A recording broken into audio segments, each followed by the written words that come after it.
اللہ ہی رازق ہے۔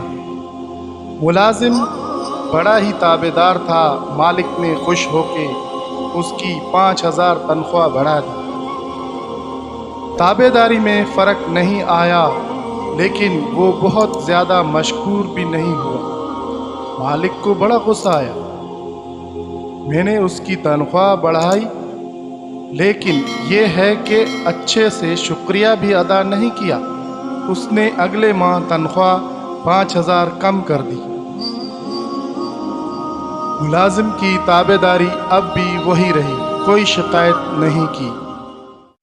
مالک نے اسے بلوا بھیجا اور کہا، بڑے عجیب انسان ہو، میں نے تمہاری تنخواہ 5,000 بڑھائی پھر کم کر دی، تم جوں کہ تو رہے، یہ سب کیا ہے؟ ملازم بولا، اوہو، آپ نے خود کو رازق سمجھ لیا تھا۔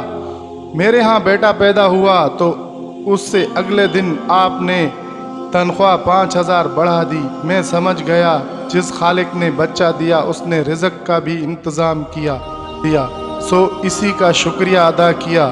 پھر جس دن آپ نے تنخواہ کم کر دی اسی دن میری والدہ وفات پا گئی۔ میں نے جان لیا کہ وہ اپنا رزق اپنے ساتھ لے گئی، سو تب بھی اللہ کا شکر ادا کر کے مطمئن رہا۔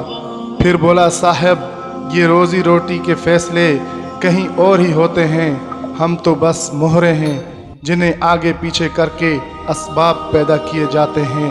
بے شک اللہ تعالیٰ ہی ہمارا حامی اور ناصر اور رازق ہے۔